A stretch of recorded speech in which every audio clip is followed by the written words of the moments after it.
Halo, selamat datang di Riders Talk.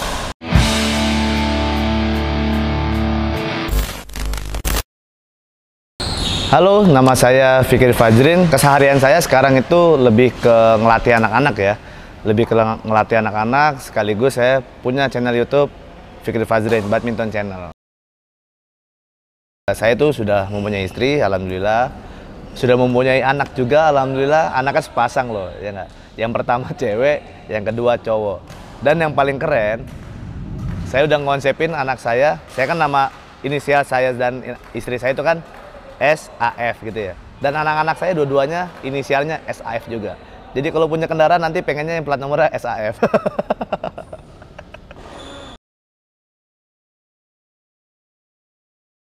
Oke, jadi kenapa saya pilih badminton sebagai olahraga saya? Karena basicnya itu dulu pas lagi anak-anak saya lebih demennya bola sebenarnya. Cuman karena orang tua saya ngegiring, jadi ngarahin saya ke badminton karena bisa dibilang olahraga badminton olahraga paling aman kali ya, jauh dari full body contact. Jadi pas saya diajak ke lapangan badminton, tiba-tiba saya bisa aja gitu, nggak tahu kenapa bisa mukul. Terus ada pelatih tertarik sama saya, akhirnya masuk deh satu klub yang dulu saya pertama kali belajar badminton kayak gitu. Pertama kali saya belajar badminton itu kalau nggak salah ingat itu kelas 5 SD kalau nggak salah. Jadi kelas 5 mau naik ke kelas 6 itu saya baru mulai latihan. Memang terkesan agak telat sih kalau dibanding kompetitor-kompetitor saya itu dulu dari TK mungkin dari SD kelas 1, cuman saya dulu belajar badminton kelas 5 SD, terus juga saya masuk ke satu pusdiklat, bukan pusdiklat ya, kayak klub besar itu, PB Pelita Bakri itu di tahun 2001 kalau nggak salah. 2001 atau 2000 gitu. Itu nama saya pun sekarang masih terdaftar di PB Pelita Bakri tersebut gitu, karena memang 2003, tahu gue bingung mas. Jadi kalau nggak salah 2000, terus saya pertama kali dapat gelar itu bisa dibilang tahun 2002. Itu pas saya masih usia anak-anak kalau nggak salah ya, masih usia anak-anak. Itu saya dapat di ganda putra. Lagi itu bukan first event, itu pertandingan kedua saya dapat gelar kalau nggak salah di juara 3 main ganda putra kayak gitu-gitu. Terus saya sempat juga kayak gitu-gitu gue nggak perlu kali mas ya.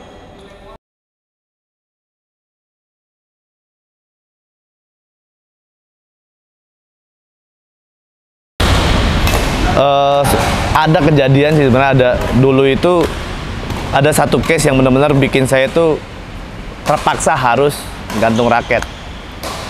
Jadi pada saat waktu itu ya kalau nggak salah itu tahun berapa ya, 2006 apa 2007, itu mungkin bisa dibilang itu lagi fight-fightnya saya ya. Itu masuk enggak deh kayak gitu istilahnya kayak gitu ya.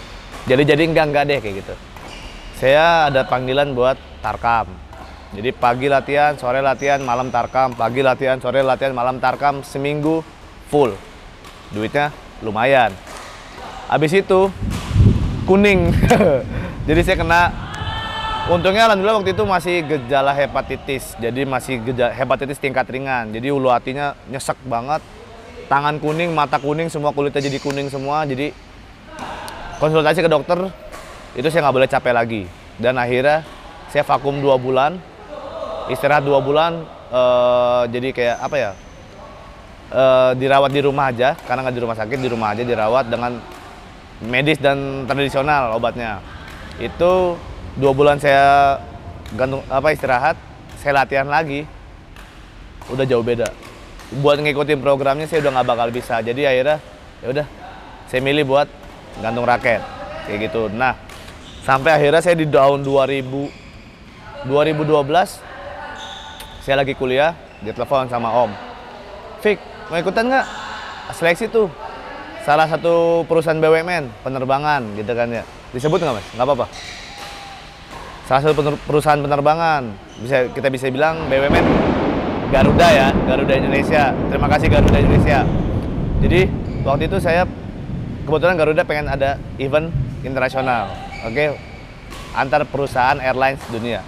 Jadi saya bukan diundang ya, tapi saya datang memberanikan diri buat ikut seleksinya gitu. Jadi alhamdulillah kepilih Waktu itu first event saya sama Garuda itu di Bali. Tahun keduanya di 2013 itu sebenarnya yang sangat menantang, oke? Karena di Bali itu semua gamenya itu, pertandingannya itu tertata dengan rapi. Karena kita melibatkan PBSI, waktu itu PBSI Bali. Jadi pertandingannya kita tuh nggak ada yang diforsir. Cuman pas lagi di Thailand, itu yang bikin saya kram sebadan. Main 6 kali sehari. Single mix. Jadi kan kita masih main rangkap ya, karena oke lah, nggak semua maskapai itu pemainnya bagus-bagus. Cuman pas ketemu Malaysia, Singapura, Thailand, udah itu saat-saatnya kram. Itu kram sebadan itu. Wah, kocak dah. Sampai nggak bisa bergerak.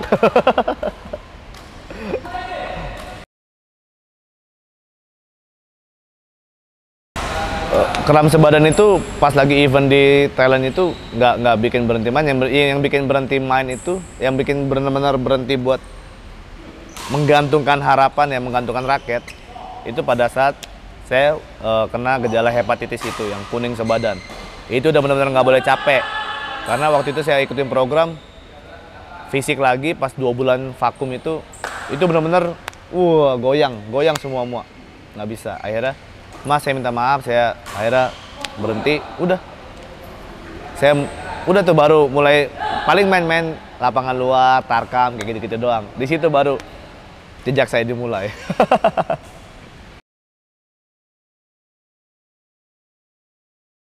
Kan pada saat saya kena hepatitis, itu benar-benar masa terpuruknya saya ya. Masa terpuruk. Kalau gejala tipes saja sih kayaknya udah hampir semua atlet ngerasain sih.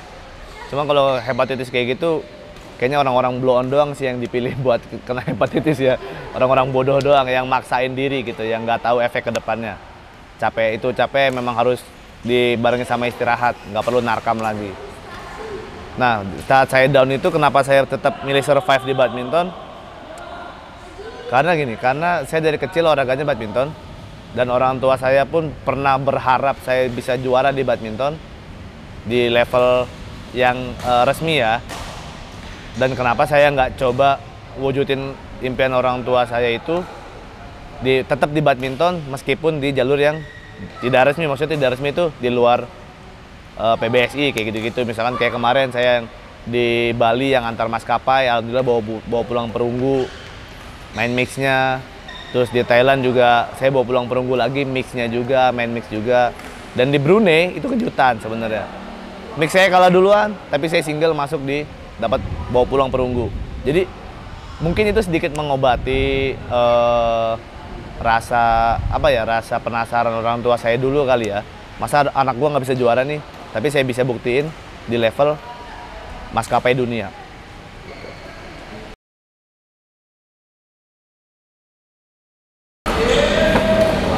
Kalau dibilang terpaksa, awalnya terpaksa. Kayaknya semua hal yang kita pilih dan itu bertentangan sama orang tua, dan kita akhirnya milih buat ikutin jalannya orang tua, itu awalnya pasti terpaksa, gitu kan ya. Tapi lama-kelamaan karena saya ngeliat potensi di sini bisa, dulu kan kita lagi saya SMA, itu saya bisa ngumpulin, bisa dapat duit sekitar, kalau ada lagi rame tarkam itu seminggu sekitar gope 800 sampai sejuta aja sih dapat. Nah di situ baru saya, wah hidup nih gua dari sini nih, ya nggak. Jadi ya udah, awalnya terpaksa, jadi dipaksakan, capek juga dipaksain soalnya duit. Apalagi pas lagi kita pertandingan bawa nama perusahaan tersebut yang maskapai dunia itu duitnya $, bro. Jadi kita berangkat dikasih amplop $, utuh lagi $, nggak sampai rumah, nggak diapa-apain, makan disediain, oleh-oleh dibeliin. Jadi sampai Jakarta tinggal nukerin lagi ke money changer duit.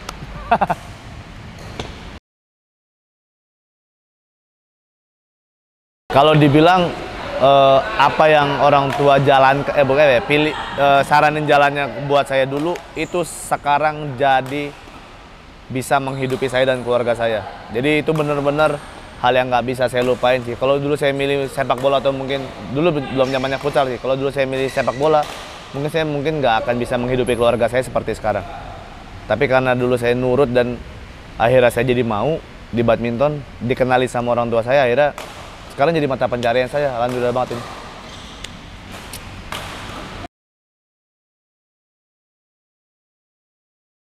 Badminton itu mungkin bisa dibilang jadi tulang punggung saya buat mencari nafkah buat keluarga, buat menghidupi istri dan 2 anak, memberi jatah ke orang tua mumpung masih ada kan segala macam, membeli kendaraan juga, udah alhamdulillah udah punya juga kendaraan, udah 2, udah 4 segala macam. Dan alhamdulillahnya lagi dengan badminton itu saya dipercaya Eagle.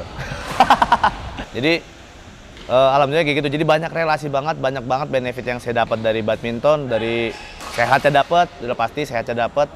Relasi buat nambah-nambah pundi-pundi juga dapat. Terus juga alhamdulillah sekarang juga udah dapat nggak usah mikirin sepatu, nggak usah mikirin raket, nggak usah mikirin tas. Semuanya udah difasilitasin sama Eagle. Jadi banyak banget benefitnya. Namanya netizen mah nggak bisa dibendung ya. Jadi banyak yang so jago lo, main lo udah jago. Kayak belum udah jago aja, bikin channel YouTube, ngasih tutorial. Gini, nggak semua orang jago, nggak semuanya orang yang berilmu itu mau ngasih sedikit ilmunya buat dibagiin ke orang-orang.